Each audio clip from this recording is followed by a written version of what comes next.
2019 சட்டமன்ற தேர்தலுக்கும் 2024 நாடாளுமன்ற தேர்தலுக்கும் இடையில 31 லட்சம் வாக்காளர்கள் புதிதா சேர்க்கப்படுறாங்க. மோடியினுடைய ஒரு சாதனை என்னன்னா, அடுத்து சட்டமன்ற தேர்தல் 5 மாதத்துல வருது. 2024லயே 41 லட்சம் பேரை புதுசா சேர்க்கிறாங்க. சேர்த்து அங்க தேர்தலை ஹைஜாக் பண்றாங்க. 76 லட்சம் வாக்குகள் மாலை 5 மணிக்கு மேல பதிவாயிருக்குது. தேர்தல் ஆணையர் ஞானேஷ்குமாரும் ராஜீவ் குமாரும் என்ன சொல்றாங்க அப்படின்னா, இந்திய இளைஞர்கள் 5 மணிக்கு மேல இவ்வளவு தீவிரமா ஓட்டு போடுறாங்க, இது ஒரு வெல்கம் ட்ரெண்ட் அப்படின்னு சொல்றாரு. இந்த அயோக்கியர்களை எப்படி தண்டிக்கணும் அப்படின்றத மக்கள் தான் யோசிச்சு பார்க்கணும். வெறுமனே மோடி பாஜகவை ஜெயிக்க வைக்கிறது அதுக்காக மட்டும் இந்த தேர்தல் மோசடியில் ஈடுபடல. தன்னுடைய கட்சியிலேயே தனக்கு பிடிக்காதவர்கள் தன்னை யாரு அடுத்து ரீப்ளேஸ் பண்ண போறாங்கன்னு அவருக்கு பயம் இருக்குதோ, உதாரணத்துக்கு நிதின் கட்கரி நாக்பூர் தொகுதியில் 3.5 லட்சம் வாக்குகள் வாக்காளர் பட்டியலில் இருந்து நீக்கப்படுது. எலெக்ஷன் முடிஞ்சு அவர் இந்தியா டுடேல பேட்டி கொடுத்திருக்கிறாரு, என் தொகுதியிலே இப்படி ஆயிருச்சு அப்படின்னு. எலக்ட்ரோரல் பாண்ட் இந்திய வரலாற்றில் ஒரு மிக முக்கியமான ஊழல் என்றால், இந்த தேர்தலில் மிகப்பெரிய ஊழலை நடத்தியவர் மோடி அப்படின்றத நம்ம புரிஞ்சுக்க வேண்டியது இருக்கு. அப்ப இவ்வளவு பிரச்சனை இருக்கும் பொழுது ராகுல் காந்தி தேர்தல் ஆணையத்துக்கிட்ட போய் இதை எப்படி சரி பண்ண முடியும்? தமிழ்நாட்டில் எங்களிடம் வலிமையான பூத் ஏஜென்ட் இருக்குது, திமுக அதிமுகவை தாண்டி யாரும் இதை ஒன்றும் செய்ய முடியாது, ஓவர் கான்பிடன்ஸ் உடம்புக்கு நல்லதில்லை அப்படின்றதுக்கு இது ஒரு மிகச்சிறந்த உதாரணம். தமிழ்நாட்டிலும் 5 மணிக்கு மேல 7.53% வாக்கு பதிவாயிருக்குது.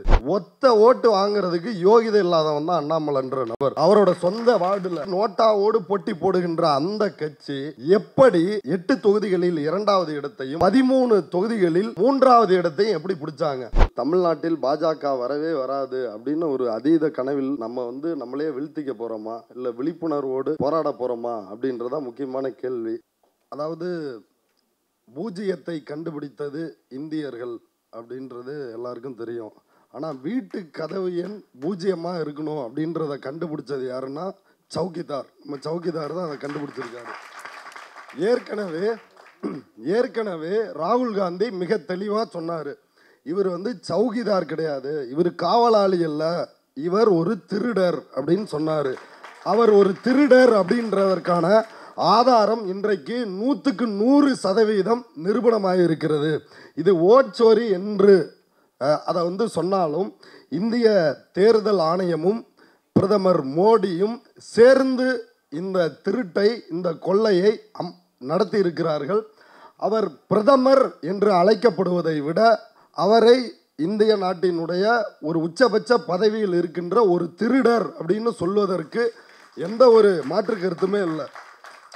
இப்போ ராகுல் காந்தி பெங்களூரு மகாதேவபுரா, அந்த பெங்களூர் சட்டமன்ற சென்ட்ரல் நாடாளுமன்ற தொகுதியில் உள்ள பிரச்சனைகளை அம்பலப்படுத்துகிறாரு. அது ஒரு மாபெரும் அணுகுண்டு. இந்திய தேர்தல் ஆணையத்தின் மீது நான் வீசப் போகிறேன், நான் வீசினா அந்த தேர்தல் ஆணையம் காணாமல் போக போகுது அப்படின்னு சொன்னார். அதே போல ஒரு அணுகுண்டை வீசினார். வீசிய உடனே ஏற்கனவே இந்த 2024 தேர்தலை நடத்திய தேர்தல் அதிகாரி ராஜீவ் குமார் அவர் தலைமறைவு, நாட்டை விட்டு தப்பி ஓடிவிட்டார். இன்னும் சொல்ல போனால் மால்டா அப்படின்னு சொல்கிற ஐரோப்பிய நாட்டில் உள்ள ஒரு நாட்டிற்கு ஓடி போயிட்டார் இப்படின்ற செய்திகள் எல்லாம் வந்துச்சு. ஆனால் டெக்கான் ஹெரால்டில் ஃபேக்ட் செக் பண்ணிருக்கிறாங்க. அவருக்கு நெருக்கமான சோர்சஸ் அவர் இந்தியாவில் தான் இருக்கிறாரு அப்படின்னு சொல்லிருக்கிறாங்க. ஒரு நாடாளுமன்றத்திலிருந்து ஒரு 1.5 கிலோமீட்டர் தொலைவில் இருக்கக்கூடிய நாடாளுமன்ற வளாகத்தில் இருந்து தேர்தல் ஆணையம் இருக்குது. அந்த தேர்தல் ஆணையத்திற்கு இந்த நாட்டினுடைய மக்களால் தேர்வு செய்யப்பட்ட எம்பிக்கள் போய் புகார் கொடுப்பதற்கும் அந்த புகாரை வாங்குவதற்கு தேர்தல் ஆணையர்களுக்கு அச்சமாக இருக்குது. அந்த 1.5 கிலோமீட்டர் நடந்து போயிடுவாங்களோ அப்படின்னு மோடி கவர்மெண்ட்டுக்கு அச்சமாக இருக்குது. துணை இராணுவ படையை கொண்டு நிறுத்துகிறார்கள். 1000த்திற்கும் மேற்பட்ட காவலர்களை நிறுத்துகிறாங்க. அந்த தடைகளை எல்லாம் தாண்டி, அந்த பேரிகேடை தாண்டி எகிரி குதித்து அந்த போராட்டத்தை நடத்தி இருக்கிறார்கள். இப்போ ராகுல் அப்படி ஒரு எம்பிக்களை திரட்டி ஒரு வலிமையான போராட்டத்தை நடத்தி இருந்தாலும் அவருடைய கட்சியை பொறுத்தவரையில் அவர் ஒரு படையில்லாத ஒரு ராஜாவாகத்தான் இருக்கிறார். இதை மற்ற இடங்களில் போய் பார்க்கும் பொழுது அது மிக தெளிவாக தெரியுது. இப்போ விஷயத்துக்கு வருவோமே. இப்போ ஏற்கனவே ராஜ்கமல்தாஸ் அவரை பற்றி சொன்னார். வாரணாசியில் பிரதமர் மோடி தோற்று இருக்கிறார், ஆனால் ஏமாற்றி தான் ஜெயிச்சதா செஞ்சிருக்கிறாரு. அதே போல் ராகுல் காந்தி ஷாக்குன் ராணியை பற்றி சொன்னது பொய். ஏன்னா அவர் வந்து 2 ஓட்டர் ஐடி தான் அந்த அம்மாவுக்கு இருக்குன்னு சொன்னார். அதற்கு பிறகு ஆராய்ந்து 3 ஓட்டர் ஐடி அந்த அம்மாவுக்கு இருக்குது அப்படின்றத அம்பலப்படுத்தி இருக்கிறாங்க. இதில் பியூட்டி என்னன்னா, அவருடைய கணவர் அவருக்கு 4 ஓட்டர் ஐடி வந்து இருக்குது. அவர் அடுத்து நவம்பரில் வர இருக்கின்ற பீகார் சட்டமன்ற தேர்தலில் வாக்களிக்க இருக்கிறார். அதுவும் அவருடைய ஓட்டர் ஐடியோட மிக தெளிவாக வந்துருச்சு. மீடியாவில் போய் கேட்குறாங்க ஷாக்குன் ராணிக்கிட்ட, ராகுல் காந்தி வந்து இப்படி சொல்கிறாரு, நான் முதல் முறையாக அந்த அம்மாவுக்கு வந்து 70 வயசு, முதல் முறையாக நான் இந்த பெங்களூரு சென்ட்ரல் தொகுதியில் வாக்களித்தேன்றாங்க. அதுக்கு முன்னாடி யூபியில் வாக்களித்தேன் அப்படின்னு அவர்களே ஒப்புதல் வாக்குமூலத்தை கொடுக்கின்ற அளவில் தான் வந்து இருக்கிறாங்க. இது இப்போ தான் நடக்குதா இந்த பிரச்சனை, இந்த தேர்தல் திருட்டு அப்படின்னா, ராகுல் காந்தி அவர்கள் குறிப்பிட்டது போல 2014 நடந்திருக்கலாம். ஆனால் 2019 மிக தெளிவாக இது வந்து நடந்திருக்கிறது. பூனம் அகர்வால் அப்படின்ற ஜேர்னலிஸ்ட் வந்து இதை அம்பலப்படுத்தினாங்க. இப்போ தொடர்ச்சியாக அவங்களுடைய யூடியூப் சேனலில் எந்த வீடியோவுமே அப்லோட் பண்ண முடியல. ஃபுல்லாக ரெஸ்ட்ரிக்ஷனு, ஃபுல்லாக பிளாக் ஆகுது. ஒவ்வொரு வீடியோவுமே அவங்க எப்படி பிரச்சனையை சந்திக்கிறாங்கன்றதை போட்டுக்கிட்டு இருக்கிறாங்க. இப்போ அவங்க 2019 தேர்தலில் 543 தொகுதிகளில் 372 தொகுதிகளில் பதிவான வாக்குகளை விட எண்ணப்பட்ட வாக்குகள் அதிகமாக இருக்குது. இப்போ ஒரு பூத்தில் 1000 ஓட்டு இருக்குதுன்னா 1500 ஓட்டு பதிவாயிருக்குன்னு வச்சுக்கலாம். இது எப்படி சாத்தியம்? இதை அவங்க வந்து எலெக்ஷன் கமிஷனோட இந்த வாக்காளர் பட்டியலை வைத்து, பதிவான வாக்குகளை வைத்து இதை ஆய்வு செஞ்சு அந்த முடிவுகளை வெளியிடுறாங்க. வெளியிட்ட உடனே அன்றைக்கே அந்த தரவுகளை எல்லாம் மறைக்க ஆரம்பித்து விட்டார்கள். அதே போல் ராகுல் காந்தி ஆகஸ்ட் 7ஆம் தேதி எப்படி 2019 இதே தான் நடந்துச்சு. ராகுல் காந்தி இதை அம்பலப்படுத்தி பேசும் பொழுது பல மாநிலங்களில், மற்ற மாநிலங்களில் இந்த எலக்ட்ரோரல் ரோல் அப்படின்ற இந்த வாக்காளர் பட்டியலை ஈஸியாக வந்து அக்சஸ் பண்ண முடியாத மாதிரி அதை மாற்றிடுறாங்க. இன்னும் குறிப்பாக பீகாரில் சொல்லணும் அப்படின்னா 3 லட்சம் வீடுகள், 3 லட்சம் வாக்காளர்களுடைய வீட்டு முகவரி அப்படின்றது 0. இது வந்து சாதாரண விஷயம் கிடையாது. ஏற்கனவே 2020 தேர்தலில் பீகாரில் 243 தொகுதிகளில் 165 தொகுதிகளில் கிட்டத்தட்ட 5000, 20 ஓட்டுலேருந்து 5000 ஓட்டுக்கு உள்ளதான் வெற்றி தோல்வி தீர்மானிக்கப்பட்டது. கிட்டத்தட்ட 70-80 தொகுதிகளுக்கு மேலே ஆர்ஜேடிக்கு மிகப்பெரிய லல்லு பிரசாத் யாதவ் அந்த பார்ட்டிக்கு, அந்த கூட்டணிக்கு மிகப்பெரிய அடி விழுந்துச்சு. ஆல்ரெடி அங்கே அப்படி வந்து ஒரு தேர்தல் திருட்டை அங்கேயும் வந்து அரங்கேற்றி இருக்கிறார்கள். இப்போ அதற்கு பிறகு 2024 இப்படி ஒரு தேர்தல் திருட்டை இவர்கள் அரங்கேற்றி இருக்கிறாங்க. அப்போ இது எப்படி நடக்குது? இப்போ இதில் நிறைய விவரங்கள் வந்து இருக்குது. அந்த சில விவரங்களை வந்து சொல்கிறேன். 2024 நாடாளுமன்ற தேர்தல் மகாராஷ்டிராவில் 2019 சட்டமன்ற தேர்தலுக்கும் 2024 நாடாளுமன்ற தேர்தலுக்கும் இடையில் 31 லட்சம் வாக்காளர்கள் புதிதாக சேர்க்கப்படுறாங்க 5 வருடத்தில். ஆனால் மோடியினுடைய ஒரு சாதனை என்னன்னா, அடுத்து சட்டமன்ற தேர்தல் 5 மாதத்தில் வருது. 2024 5 மாதத்திற்கு பிறகு அதில் 41 லட்சம் பேரை புதுசாக வந்து சேர்க்குறாங்க. சேர்த்து அங்கே வந்து தேர்தலை ஹைஜாக் பண்ணுறாங்க. இன்றைக்கு முதல்வராக இருக்கின்ற தேவேந்திர பட்னாவிஸ் அவர் போட்டியிட்ட தொகுதியிலேயே அவர் வந்து தோல்வியை சந்தித்திருக்கிறார். அவரும் ஏமாற்றி தான் ஜெயிச்சிருக்கிறாரு. இது மகாராஷ்டிராவில். இது எப்படி நடக்குது அப்படின்னா, மாலை 5 மணி வரைக்கும் ஒரு நிலவரம், 5 மணிக்கு மேலே ஒரு ஹைக்கு. குறிப்பாக இதை vote for democracy Devasagayam sir India முழுக்க எப்படி நடந்திருக்குதுன்றதை இதை அம்பலப்படுத்தி இருக்கிறாரு. ராகுல் காந்தி இதை அவரோட மேட்ச் ஃபிக்ஸிங் அப்படின்னு அவர் எழுதின கட்டுரையிலையும் இதை வந்து விளக்கி சொல்லிருக்கிறாரு. அதாவது மாலை 5 மணிக்கு மேல் 12,000 பூத்தில் பாஜக ஏற்கனவே நாடாளுமன்ற தேர்தலில் எந்தெந்த தொகுதிகளெல்லாம் தோல்வியை சந்தித்ததோ அந்த சட்டமன்ற தொகுதிகள் 85 சட்டமன்ற தொகுதிகளை குறிவைத்து இந்த மாலை 5 மணிக்கு மேலே 5 மணி வரைக்கும் ஒரு நிலவரம். 5 மணி வரைக்கும் என்ன நிலவரம்? 58.22% வாக்குகள். அடுத்து ஒரு 10 நாள் கழித்து, ஒரு 11 நாள் கழித்து தான் ஃபைனல் டர்ன் அவுட், இறுதி வாக்குப்பதிவு எவ்வளோ நடந்திருக்குது அப்படின்ற லிஸ்ட்டை வந்து வெளியிடுறாங்க. அது வந்து 66.05%. இப்போ இதுக்கான டிஃப்ரென்ஸ் எவ்வளோ அப்படின்னா 7.83%. கிட்டத்தட்ட 76 லட்சம் வாக்குகள் மாலை 5 மணிக்கு மேலே வந்து பதிவாயிருக்குது.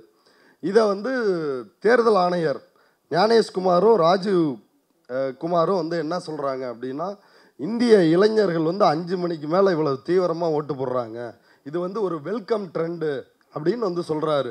இந்த அயோக்கியர்களை எப்படி தண்டிக்கணும் அப்படின்றத மக்கள் தான் யோசித்து பார்க்கணும். இன்றைக்கி பங்களாதேஷில் வந்து இப்படி மோசடியில் ஈடுபட்ட தேர்தல் ஆணையரை வந்து கைது செய்திருக்கிறார்கள். அதே போல் இவர்கள் அதை விட வந்து மோசமாக வந்து தண்டிக்கப்பட வேண்டிய குற்றவாளிகள். ஏன்னா மோடி நடத்தின மக்கள் மீது நடத்திய அத்தனை சர்ஜிக்கல் ஸ்ட்ரைக்குகளுக்கும் இந்த அயோக்கியர்கள் தான் வந்து காரணமாக இருந்திருக்கிறாங்க. அப்போ இந்த 76 லட்சம் வாக்குகள் போட்டு தான் இந்த மகாராஷ்டிரா தேர்தலை வந்து ஹைஜாக் பண்ணுறாங்க. அடுத்து ஒடிசாவில் இதெல்லாம் ஏற்கனவே தேவசகாயம் சார் வந்து ரிப்போர்ட்டாக கொடுத்தாரு. ஆனால் கட்சிகள் அதை பெரிய ஒரு பிரச்சனையாக எடுத்துக்கல. நாங்கள் மக்கள் தீர்ப்பை ஏற்கிறோம். அதான் யோசிச்சு பாருங்க, புல்வாமா மாதிரி ஒரு சம்பவம் நடந்த பிறகும் இந்திய மக்கள் மோடியை தோற்கடித்திருக்கிறார்கள். மோடியினுடைய மதவெறி, மோடியினுடைய தேசவெறி, இந்த பிரச்சாரத்திற்கு இந்திய மக்கள் அடிபணியவில்லை. இது மிக மிக முக்கியமான விஷயம். பாசிசம் ஒரு மக்களிடையே ஒரு அடித்தளத்தை உருவாக்கிக்கிட்டு தான் ஆட்சி அதிகாரத்திற்கு வரும் அப்படின்னு வந்து சொல்லுவாங்க. அப்படி பாஜக தன்னுடைய பெரும்பான்மையாக அப்படி ஒரு அடித்தளத்தை அவர்களால் உருவாக்க முடியவில்லை அப்படின்றது தான் இந்த தரவுகள் வந்து நமக்கு சொல்கிற விஷயம். ஒடிசாவில் 50% பாதிக்கு பாதி சட்டமன்ற தொகுதிகளில், அதாவது மோடி சொன்னார்ல, சாவியை வந்து பூரி ஜெகநாதர் பொக்கிஷ சாவி தமிழ்நாட்டில் திருடிட்டு போயிட்டாங்க அப்படின்னு அயோக்கியத்தனமாக மோடி பேசினார்ல, அதில் 50% சட்டமன்ற தொகுதிகளில் பாதிக்கு பாதியில் 7லிருந்து 30% வாக்குகள் பதிவாகிருக்குது. எவ்வளோ ஹைக்குன்னு பாருங்கள். 5 மணிக்கு மேலே எப்படி இது வந்து நடக்க முடியும்? 600 பேர் வரிசையாக ஒவ்வொரு பூத்துலேயும் வந்து போய் நிற்கிறாங்க அப்படின்னா, அவங்க ஓட்டு போட்டு முடிக்கவே இந்த ஹைக்கை தொடணும் அப்படின்னா 10 மணி நேரம் ஆகும். ஆனால் எப்படி ஒரு 1 ஹவருக்குள்ளே இவங்க 600 பேர் ஒவ்வொரு பூத்துலேயும் போய் ஓட்டு போடுறாங்க? அதுவும் ஒரிசாவை கம்பேர் பண்ணுறப்ப அது ஒரிசா வந்து ரொம்ப அதிகமாக இருக்குது. அடுத்து தமிழ்நாடு. கர்நாடகா ராகுல் காந்தி ஏற்கனவே சொல்லிட்டாரு. தமிழ்நாட்டை பொறுத்த வரைக்கும் 2019 தேர்தலில் பாஜக வாங்கிய வாக்கு சதவீதம் 3.62%. 2024 இந்த நடந்து முடிந்த நாடாளுமன்ற தேர்தலில் பாஜக வாங்கிய வாக்கு சதவீதம் எவ்வளோ அப்படின்னா 11.24%. தமிழ்நாட்டில் எங்களிடம் வலிமையான பூத் ஏஜென்ட் இருக்குது. திமுக அதிமுகவை தாண்டி யாரும் இதை ஒன்றும் செய்ய முடியாது அப்படின்னு பலரும் ஃபேஸ்புக்கில் எழுதுகிறாங்க. ஓவர் கான்ஃபிடென்ஸ் வந்து உடம்புக்கு நல்லதில்லை அப்படின்றதுக்கு இது ஒரு மிகச்சிறந்த உதாரணம். தமிழ்நாட்டிலும் 5 மணிக்கு மேலே 7.53% ஹைக்கு வந்து வாக்கு வந்து பதிவாக இருக்குது. மகாராஷ்டிராவில் 7.83%, இது 7.53%. எத்தனை தொகுதிகளில் நோட்டாவோட ஒத்த ஓட்டு வாங்கிறதுக்கு யோகிதை இல்லாதவன் தான் அண்ணாமலைன்ற நபர். அவரோட சொந்த வார்டில் அந்த கட்சி நோட்டாவோடு போட்டி போடுகின்ற அந்த கட்சி எப்படி 8 தொகுதிகளில் 2வது இடத்தையும் 13 தொகுதிகளில் 3வது இடத்தையும் எப்படி பிடிச்சாங்க? இப்போ இந்த கால்குலேஷனை நீங்கள் பண்ணி பார்த்தீங்கனாலே கிட்டத்தட்ட இந்த வெறும் 8 தொகுதியை மட்டும் வச்சு யோசித்தாலே 48லேருந்து 50 தொகுதி வந்துருச்சு. கிட்டத்தட்ட அவன் ஏடிஎம்கேவை வந்து ஈக்குவல் பண்ணியிருக்கிறான்.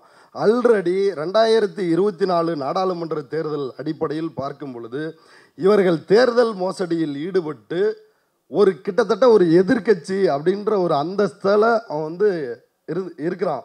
இப்போ அடுத்த தேர்தலிலோ அதற்கு அடுத்த தேர்தலிலோ அவர்கள் ஈஸியாக ஏமாற்றி இந்த தேர்தலை வந்து ஹைஜாக் பண்ணுவாங்க அப்படின்றதுக்கான டேட்டா தான் இது. இந்த மாலை 5 மணிக்கு மேலே போட்ட வாக்குகள் இருக்குது இல்லைங்களா, மொத்தம் பாஜகவிற்கு 48 லட்சம் வாக்குகள் வந்து பதிவாகிருக்குது. அதில் 27 லட்சம் வாக்குகள்ன்றது 5 மணிக்கு மேலே போடப்பட்ட வாக்குகள். அப்போ பாஜக எவ்வளவு வாக்குகள் வாங்கினுச்சுன்னா வெறும் 21 லட்சம் வாக்குகள். அந்த 3.62லேருந்து 1-2% அவர்கள் கூடியிருக்கலாமே ஒழிய அவர்கள் இப்படி ஒரு வளர்ச்சியை அடையவில்லை. இதை வந்து தேவசகாயம் சார் சன் நியூஸ் டிபேட்டில் சொல்கிறாரு. சொல்லிகிட்டு இருக்கிறப்ப பாஜகவினுடைய புரட்சி கவிதாசன் அப்படின்ற ஒரு நபர், அந்த நபர் வந்து எப்படின்றது எல்லாருக்கும் தெரியும். அவர் வந்து சொல்கிறாரு, ஏன் சார் நீங்கள் வந்து மதுரையில் நடந்த மாநாடை பார்க்கலையா? 1,00,000 பேர் வந்தாங்க. நீங்கள் தமிழ்நாட்டில் எங்கேயுமே பார்க்கலையா? எத்தனை கொடி கம்பங்கள் இருக்கிறது, எவ்வளவு பேர் எங்கள் கட்சியில் வந்து சேர்ந்துட்டு இருக்கிறாங்க அப்படின்னு. இதில் நம்ம புரிஞ்சிக்க வேண்டிய விஷயம் என்னென்னா, பாஜக முதலில் நம்மை போன்ற அரசியல் தெரிந்தவர்களை முதல்ல பலி கொடுத்துட்டு தான் அவன் இந்த மோசடியவே அரங்கேற்றுறான். இப்போ நமக்கு ஒரு கான்ஃபிடென்ஸ் இருக்குது, இல்லை இங்கே நடக்கவே நடக்காது, இங்கே பண்ணவே பண்ணாதுன்னு. அப்போ இப்படி நம்புகின்ற நம்மை தான் முதல்ல அவன் பலியாக்கி அடுத்து இந்த மோசடியை வந்து அரங்கேற்றுறான். அப்படித்தான் தமிழ்நாட்டில் இப்படியான மோசடிகள் தமிழ்நாட்டிலும் அரங்கேறி இருக்கிறது. ஏற்கனவே பிரகல பிரபாகர் சென்னையில் வாய்ஸ் ஆஃப் டிஎன் நடத்தின கூட்டத்தில் இதை சொன்னார். தமிழ்நாடு போன்ற மாநிலங்களில் உடனடியாக ஒரு ஆட்சியை வந்து பிடிக்க மாட்டாங்க. முதல்ல 5%வாங்க, அடுத்து 10%வாங்க, அடுத்து எதிர்கட்சிம்பாங்க, அதற்கு அடுத்து ஆளுங்கட்சி அப்படின்னு ஒரு 15-20 ஆண்டுகள் இடைவெளிக்குள் ஆட்சியை பிடித்து விடுவார்கள். இப்போ ஒடிசா முதல்வராக இருந்த நவீன் பட்நாயக் அவர் வந்து இதை பற்றி கேர் பண்ணவே இல்லை. இப்போ இன்றைக்கி ராகுல் காந்தி இதை அம்பலப்படுத்தின உடனே தான் பதறி அடிச்சுக்கிட்டு வந்து எங்கள் ஊர்லேயும் இப்படி நடந்திருக்குது அப்படின்னு சொல்கிறாரு. அப்போ நாம் எந்த அளவுக்கு இதில் எச்சரிக்கையாக இருக்க வேண்டியது இருக்குது. வெறுமனே மோடி வந்து பாஜகவை ஜெயிக்க வைக்கிறது அதுக்காக மட்டும் இந்த தேர்தல் மோசடியில் ஈடுபடல. தன்னுடைய கட்சியிலேயே தனக்கு பிடிக்காதவர்கள் தன்னை யார் வந்து அடுத்து ரீப்ளேஸ் பண்ண போகிறாங்கன்னு அவருக்கு பயம் இருக்குதோ. உதாரணத்துக்கு நிதின் கட்கரி நாக்பூர் தொகுதியில் 3.5 லட்சம் வாக்குகள் வாக்காளர் பட்டியலிருந்து நீக்கப்படுது. எலெக்ஷன் முடிஞ்சு அவர் வந்து இந்தியா டுடேல பேட்டி கொடுத்துருக்கிறாரு, என் தொகுதியிலே இப்படி ஆயிடுச்சு அப்படின்னு. அப்போ மோடியால் சொந்த கட்சிக்காரங்களுக்கு கூட ஒரு பிரச்சனை இருக்குது அப்படின்றத பார்க்கணும். இப்போ இது மற்ற இடங்களில் நடந்த மோசடியை பற்றி இப்போ சொன்னேன். இப்போ இதில் அடுத்ததாக வந்து பார்க்க வேண்டியது என்ன அப்படின்னா, போய் தேர்தல் ஆணையத்திடம் புகார் கொடுக்கலாம், சுப்ரீம் கோர்ட்டில் வந்து போய் மனு போடலாம் அப்படின்ற ஒரு கருத்து தான் மீண்டும் மீண்டும் இருந்துகிட்டு இருக்குது. இப்போ ஒரு கிரிக்கெட் நடக்குது அப்படின்னா அந்த கிரிக்கெட்டில் கிரவுண்டுக்குள்ளே 2 அம்பையர் வந்து இருப்பாங்க. அந்த அம்பையர் வந்து மோடி செட் பண்ணுற ஆள். இப்போ இவங்க 2 பேரும் நம்மளை ஏமாற்றிட்டான், மோடி அவுட் ஆனதை வந்து நாட் அவுட் அப்படின்னு வந்து சொல்லிட்டாங்க அப்படின்னா, 3ஆவதாக ஒரு 3rd அம்பையர் வெளியில் இருப்பார். அந்த 3rd அம்பையர் யார் அப்படின்னா அது நீதிமன்றம். அப்போ இந்த 3 பேரும் இந்த 2 பேரும் சேர்ந்து தான் இதை வந்து நடத்திக்கிட்டு இருக்கிறாங்க. யார் இந்த குற்றத்திற்கு உடந்தையாக இருக்கிறார்களோ அவர்களிடமே போய் மனு கொடுத்து இந்த பிரச்சனையை தீர்க்க முடியுமா? ராகுல் அப்படியான ஒரு விஷயத்தை தான் எடுக்கிறாரு. அதுக்காக ராகுலினுடைய நடவடிக்கைகளை நான் குறைவாக சொல்லவில்லை. அப்போ அப்படி வந்து அதை சரி செய்ய முடியுமா அப்படின்ற ஒரு கேள்வி இருக்குது. ஏன்னா உச்சநீதிமன்ற நீதிபதியாக இருந்த KM ஜோசப் அவருடைய அமர்வு ஒரு வழக்கை விசாரிக்கிறாங்க. தேர்தல் ஆணையரை எப்படி தேர்வு செய்ய வேண்டும் அப்படின்னு ஒரு உத்தரவை போடுகிறார்கள். எப்படி சொல்கிறாங்கன்னா, உச்சநீதிமன்ற தலைமை நீதிபதி, பிரதமர், எதிர்க்கட்சி தலைவர், இந்த 3 பேர் கொண்ட குழு தான் தேர்தல் ஆணையரை தேர்வு செய்யணும் அப்படின்னு சொல்கிறாங்க. இப்போ மோடி என்ன செய்கிறாருன்னா, அவசரமாக நாடாளுமன்றத்தை கூட்டி அந்த அவங்க உச்சநீதிமன்ற உத்தரவை வந்து திருத்தும் விதமாக பிரதமரால் முன்மொழியப்படுகின்ற கேபினெட் அமைச்சர் மற்றும் எதிர்க்கட்சி தலைவர், இப்போ இந்த ஃபார்முலா படி 2:1 யார்? மோடி தான் இதில் வந்து மெஜாரிட்டி. இதில் நீதிபதிகள் இருந்தாலும் அந்த மெஜாரிட்டியை சாதிக்க முடியுமா அப்படின்றது வந்து தெரியல. ஆனால் இதில் மோடி தான் வந்து மெஜாரிட்டி. அப்போ கிளியராக வந்து அவர் ஞானேஷ்குமாரை வந்து கொண்டு வந்து போடுறாரு. அவர் ஜம்மு காஷ்மீரை 2-3 உடைக்கிறதுக்கான அந்த மசோதாவை தயார் செய்து கொடுத்தவர். பாபர் மசூதி இடித்த இடத்தில் ராமர் கோயிலை கட்டுவதற்கான அந்த அறக்கட்டளை அதை முழுக்க வந்து மேற்பார்வையிட்டு அதை வகுத்து கொடுத்தவர். இப்போ இவர் அந்த இடத்துக்கு இருக்கிறாரு. அதே போல் இப்படி ஒவ்வொருத்தரையும், இப்போ ராஜீவ்குமார் வந்து ராகுல் காந்தி அப்பயே கேட்டார், டிஜிட்டல் ரெக்கார்டை கொடு, ஓட்டர் லிஸ்ட்டை வந்து கொடு, ஃபுட்டேஜை கொடுன்னு. இதெல்லாம் கொடுத்தா நீ ஒரு 3600 நாள் வந்து இதை உட்காந்து பார்க்குற மாதிரி இருக்கும், அதெல்லாம் ராகுல் காந்தியால் முடியாது அப்படின்னு நக்கலாக திமிராக பேசிய நபர் தான் இந்த ராஜீவ்குமார் அப்படின்ற நபர். அவர் தேர்தல் முடிஞ்சுட்டு ரிட்டையர்மெண்ட் அப்போ சொல்கிறாரு, அவரும் மோடி மாதிரியே, ரொம்ப மாசுபடுத்திட்டாங்க என்ன, அதனால் நான் டீடாக்ஸ் பண்ணுறதுக்காக இமயமலையில் போய் தியானம் இருக்க போகிறேன், மோடி எலெக்ஷன் நேரத்திலலாம் தியானம் இருந்து இந்த எலெக்ஷனை ஹைஜாக் பண்ணார். இவர் எலெக்ஷனை முடிச்சுட்டு இந்த வேலையை பார்க்க போகிறேன் அப்படின்னு வந்து சொன்னார். அப்போ தேர்தல் ஆணையர்களை நியமிக்கின்ற அந்த முறையிலேயே பிரச்சனை இருக்கிறது. அதிலிருந்து பார்க்கும் பொழுதே இந்த தேர்தல் நேர்மையாக நடக்காது அப்படின்றது ஒரு உதாரணம். அடுத்ததாக சிசிடிவி ஃபுட்டேஜ். இப்போ மகாராஷ்டிராவில் இப்படி ஒரு 12,000 பூத்தில் இந்த மாதிரியான மோசடிகளை ஒரு 85 தொகுதியில் அரங்கேற்றி இருக்கிறார்கள் அப்படின்றத கண்டுபிடிக்கிறாங்க. இப்போ எங்களுக்கு சிசிடிவி ஃபுட்டேஜ் வேணும், வீடியோகிராஃபி பண்ணியிருந்தால் அந்த வீடியோக்கள் வந்து எங்களுக்கு வேணும் அப்படின்னு நீதிமன்றத்தை அணுகுகிறார்கள். நீதிமன்றமும் இந்த ஃபுட்டேஜை கொடு, இந்த வீடியோ காட்சிகளை கொடுக்கணும், வெளியிடணும் அப்படின்னு வந்து சொல்கிறாங்க. சொன்ன உடனே மோடிஜி என்ன பண்ணுறாருன்னா திரும்ப ஒரு சட்ட திருத்தம். அந்த சட்ட திருத்தம் எலெக்ஷன் தேர்தல் நடத்தை விதிமுறைகளில் ஒரு திருத்தத்தை கொண்டு வந்து யார் வேணாலும் கேட்டால், ஒரு வாக்காளரோ அல்லது வேட்பாளரோ கேட்டால் அந்த ஃபுட்டேஜை கொடுக்கணும் அப்படின்று இருந்ததை இவர் வந்து அது ஒரு இராணுவ ரகசியம் மாதிரி, அதை இனி யாருக்கும் வழங்க முடியாது, 45 நாட்களுக்குள் அந்த வீடியோக்களை நாங்கள் டெலீட் செய்து விடுவோம் அப்படின்னு ஒரு சட்ட திருத்தத்தை கொண்டு வராரு. ரெண்டாவது. மூணாவது, ராகுல் காந்தி மீண்டும் ஏன் 6 மாதம் ஆச்சு அப்படின்னு ராகுல் காந்தி வந்து சொல்கிறாரு. 6 மாதம் நாங்கள் ஒர்க் பண்ணி தான் எடுத்தோம் அப்படின்னா அது வந்து மெஷின் ரீடபிள் பேப்பர் இல்லை, எல்லாமே மெஷினால் ஸ்கேன் பண்ண முடியாத பேப்பரில் டிஜிட்டல் மின்னணு வாக்காளர் பட்டியலை அவர்கள் தரவில்லை.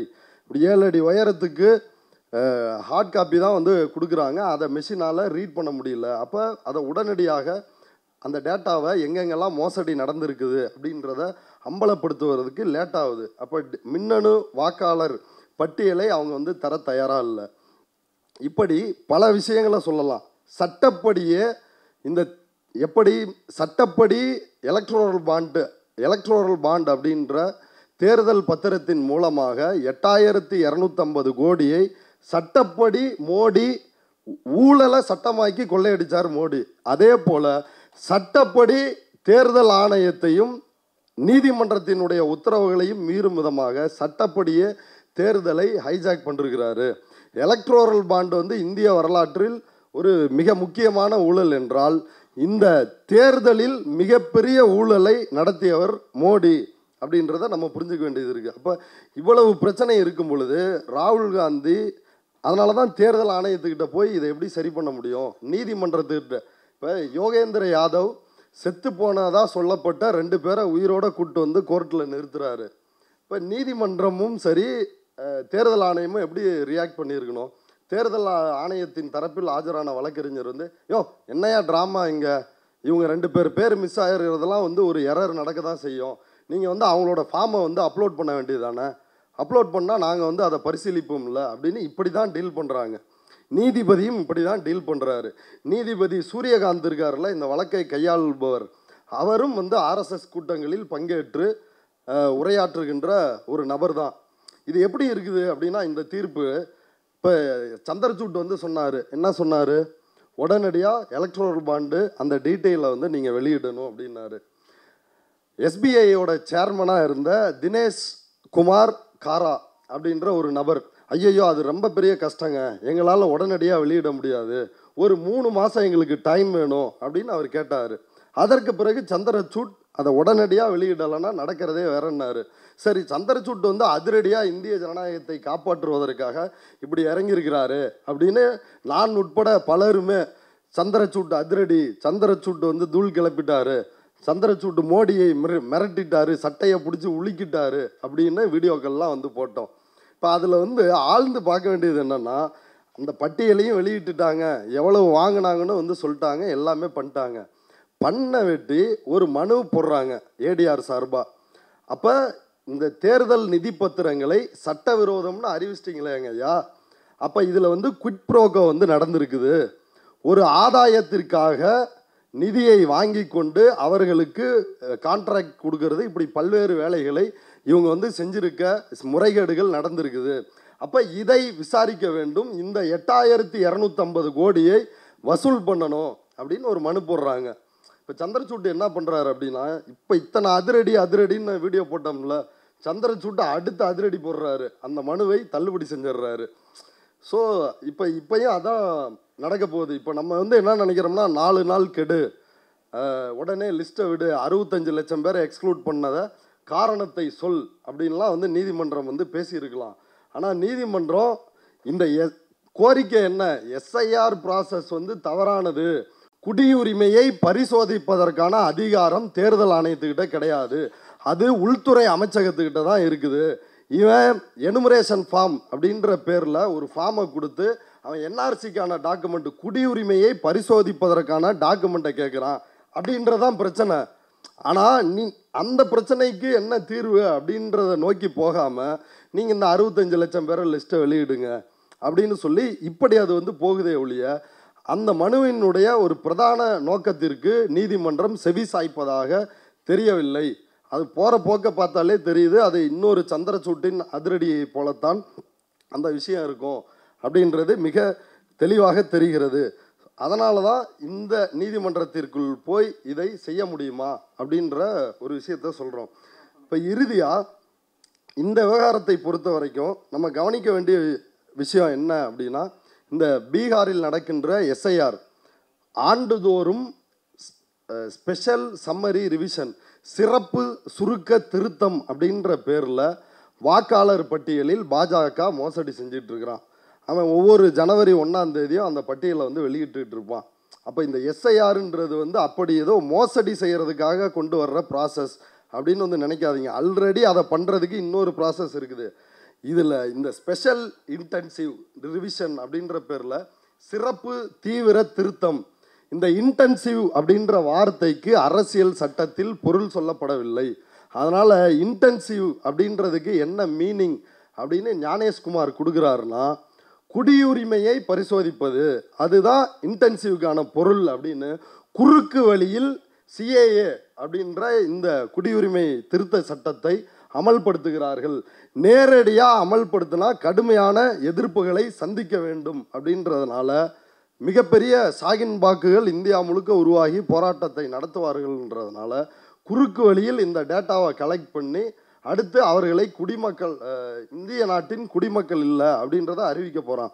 இப்போ தோழர் வந்து சொன்னார், நாங்கள் பீகார் போனப்போ அந்த போஜ்பூரில் ஒரு இஆர்ஓ எலெக்ஷன் ரிஜிஸ்ட்ரேஷன் ஆஃபீஸர், அவர் வந்து அவரே முடிவு பண்ணுறாரு, நீ வந்து குடிமகன் கிடையாது, நீ ஒரு பங்களாதேஷி அப்படின்னு வந்து அவரே சொல்கிறாரு. அப்போ இப்படியான சிக்கல் வந்து இருக்குது. இப்போ இது நாள் வரைக்கும் வாக்குரிமை அப்படின்ற ஒரு பிரச்சனையாக தான் இருந்தது. ஆனால் தற்பொழுது அது ஒரு குடியுரிமை சம்பந்தப்பட்ட ஒரு பிரச்சனையாக அதை பார்க்க வேண்டியது இருக்குது. அவனோட நோக்கமும் அதுதான். இப்போ அண்ணல் அம்பேத்கர் வந்து என்ன செய்கிறாருன்னா, இதுக்கு முன்னாடி இந்திய வரலாற்றில் இப்போ இந்த நடவடிக்கையே ஒரு சனாதன நடவடிக்கை தான். இதுக்கு முன்னாடி இந்திய வரலாற்றில் ஒரு மனிதனுக்கு ஒரு மதிப்பு அப்படின்னு எதுவுமே கிடையாது. ஒன் ஓட் அப்படின்றது எப்பயுமே கிடையாது. வாக்குரிமை என்பதே அவர்களுக்கு கிடையாது. அவர்கள் இந்த அரசிலோ எந்த அமைப்பிலுமே அவருக்கு வந்து பங்கேற்பதற்கான எந்த வாய்ப்புகளுமே இல்லாமல் இருந்துச்சு. ஆனால் அண்ணல் அம்பேத்கர் ஒன் ஓட், ஒரு மனிதனுக்கு ஒரு வாக்கு ஒரு மதிப்பு அப்படின்ற ஒரு மாபெரும் புரட்சியை செய்கிறாரு. இது எதிலிருந்து நடக்குது? ரஷ்யாவில் நடந்த புரட்சி, அதை ஒட்டி உலகம் முழுக்க ஏற்பட்ட மாற்றம், அதில் அண்ணல் அம்பேத்கர் ஒரு பிரதான பங்காற்றி ஒரு மாபெரும் வாக்குரிமை அப்படின்ற ஒரு ஆயுதத்தை நமக்கு வந்து பெற்றுத்தர்றாரு. ஆனால் இந்த மோடி அரசாங்கம் என்ன செய்யுது அப்படின்னா, அதை ஒழித்து கட்டுவது. கடந்த 2000-3000 ஆண்டுகளில் சூத்திரர்கள், பஞ்சமர்கள், இந்த மதத்தை விட்டு வெளியே போன இஸ்லாமியர்கள், சுயமரியாதைக்காக மதம் மாறியவர்கள், இப்போ இவர்களுக்கெல்லாம் என்ன இடம் அப்படின்றது ஏற்கனவே ஒரு இடம் இருந்துச்சு. அந்த இடத்த மாற்றி இந்த சோசியல் ஆர்டரை மாற்றணும் அப்படின்றது தான் அண்ணல் அம்பேத்கரினுடைய கனவு. இப்போ அந்த கனவை சிதைப்பதற்காக ஒரு கவுண்டர் ரெவல்யூஷன் பண்ணுறாங்க. அண்ணல் அம்பேத்கர் செய்த புரட்சிக்கு இவங்க வந்து ஒரு எதிர்ப்புரட்சி செய்து அதை வந்து ஒழித்து கட்ட வேண்டும் அப்படின்னு செய்கிறாங்க. அப்போ இதன் மூலமாக சூத்திரர்களுக்கு என்ன இடம், பஞ்சமர்களுக்கு என்ன இடம், இந்த மதத்திலிருந்து வெளியேறி நீ முஸ்லீமாக போனாலும் நீ பஞ்சமனுக்கு அடுத்தபடியாக 6ஆவதா இந்த வர்ணாசிரம படிநிலையில் உனக்கு இடம் அப்படின்னு சொல்லி இப்படித்தான் இந்த செய்கிறாங்க. அப்போ இதை நாம் வந்து புரிந்து கொள்ள வேண்டியது இருக்கிறது. இந்திய அரசியலமைப்பு சட்டத்தை அப்படியே வைத்துக்கொண்டு இன்னொரு புறம் சட்ட விரோதமாக மனுஸ்மிருதியை, இந்த மனுவாத சனாதன சிந்தனைகளை அமல்படுத்தி நம்முடைய வாக்குரிமையை மட்டுமல்ல குடியுரிமையை பறிப்பதற்கான நடவடிக்கையில் இவர்கள் ஈடுபடுகிறார்கள். இது வெறுமனே ராகுல் காந்தி நடத்துகின்ற போராட்டமாக இல்லாமல் இதை ஒரு மக்கள் போராட்டமாக மாற்றுவதன் மூலமாக தான். இப்போ அப்படி ஒரு பயம் இருக்கணும். இந்த நாட்டை வந்து மோடி கூட தப்பிச்சு ஓடிடலாம் அப்படின்ற ஒரு பயம் களத்தில் உருவாகாமல் இந்த பாசிசத்தை நம்மால் வீழ்த்த முடியாது. அப்படி ஒரு நிலைமைக்கு நாடு வந்திருக்குது. அதனால் எல்லாரும் எல்லாரும் உங்களால் முடிந்த அளவுக்கு இதை பிரச்சாரம் செய்யுங்கள். தமிழ்நாட்டில் பாஜக வரவே வராது அப்படின்னு ஒரு அதீத கனவில் நம்மளே வீழ்த்திக்க போகிறோமா, இல்லை விழிப்புணர்வோடு போராட போகிறோமா அப்படின்றதான் முக்கியமான கேள்வி. இறுதியாக இதில் ஒரே ஒரு விஷயம் என்னென்னா, அனுராக் தாக்கூர் அவர் சொல்கிறாரு, என்ன சொல்கிறாரு, ஸ்டாலின் அவருடைய தொகுதியில், முதலமைச்சர் ஸ்டாலின் அவருடைய கொளத்தூர் தொகுதியில் 9,000க்கும் மேற்பட்ட போலி வாக்காளர்கள் வாக்களித்திருக்கிறார்கள். அகிலேஷ் யாதவ் அவருடைய தொகுதி, அவர் வெற்றி பெற்ற தொகுதியிலையும் அது நடந்திருக்குது. டிம்பிள் யாதவ் அவருடைய மனைவி வெற்றி பெற்ற தொகுதியிலையும் அது நடந்திருக்குது. பிரியங்கா காந்தி வெற்றி பெற்ற தொகுதியிலையும் நடந்திருக்குது அப்படின்னு ராகுல் காந்தி என்ன குற்றச்சாட்டு சொல்கிறாரோ அதே மாதிரி அவர் ஒரு குற்றச்சாட்டு சொல்கிறாரு. இப்போ நடக்கலை, நடந்துச்சு, அதுக்குள்ளேயே போகணும். இப்போ உங்களுக்கு ஒரு டேட்டா கிடச்சில்ல, அந்த டேட்டா எப்படி கிடச்சிது? ராகுல் காந்தி ஷாகுன் ராணியை அம்பலப்படுத்தியவுடன் உடனடியாக நோட்டீஸ் கொடுக்குற, பிரமாண பத்திரத்தில் கையெழுத்து போட்டு எனக்கு கொடு அப்படின்னு கேட்குற தேர்தல் ஆணையம் அனுராக் தாக்கூரை ஏன் அப்படி கேள்வி எழுப்பலை அப்படின்ற இப்படியான விஷயங்கள் இருக்குது. அதனால் இதை கவனம் செலுத்துவோம். இந்த கவுண்டர் ரெவல்யூஷனில் நம்ம முக்கியமாக புரிஞ்சுக்க வேண்டிய விஷயம், இது எவ்வளோ பெரிய ஆபத்து அப்படின்னா, 1850 டல்ஹவுசி, லார்டு டல்ஹவுசி அவர் இருக்கிறார். டல்ஹவுசி பிரபு, பிரிட்டிஷ் கவர்னர். அவர் சாதி மறுக்கப்பட்ட இந்துக்களின் சொத்துரிமையை பாதுகாப்பதற்காக ஒரு சட்டத்தை கொண்டு வர்றாரு. தேசிய அளவில் நாட்டிலேயே முதல் முறையாக ஒரு சாதிக்கு எதிராக வந்த ஒரு சட்டம் அப்படின்னா 1850 டல்ஹவுசி பிரபு கொண்டு வந்த சட்டம் தான். இதை ஏன் கவுண்டர் ரெவல்யூஷன் அப்படின்னு சொல்கிறேன்னா, இந்த சட்டத்தை 2018 மோடி ரத்து செய்கிறார். இது நான் சொல்லலை, சாதி பெருமை, காஸ்ட் ப்ரைட் அப்படின்ற நூலில் மூத்த பத்திரிகையாளர் விஜயசங்கர் சார் அதை மொழிபெயர்த்திருக்கிறாரு. அந்த நூலில் இப்படியான விஷயங்கள் இருக்குது. அதை படிப்பதன் மூலமாக தான் இந்த கவுண்டர் ரெவல்யூஷன் எப்படி நடந்துகிட்டு இருக்குது. கடந்த காலத்தில் நம்முடைய முன்னோர்கள் எப்படியெல்லாம் போராடி நமக்கான ஜனநாயக உரிமைகளை வாங்கினார்களோ அதையெல்லாம் இந்த ஜனநாயகத்தை குழி தோண்டி புதைத்து தேர்தல் ஆணையத்தை கையில் வைத்து கொண்டு நீதிமன்றத்தை தன்னுடைய நீதிமன்ற அணியாக மாற்றி பாஜக இதை செய்கிறது. அதை புரிந்து கொள்ள வேண்டும். நன்றி, வணக்கம், வாய்ப்புக்கு.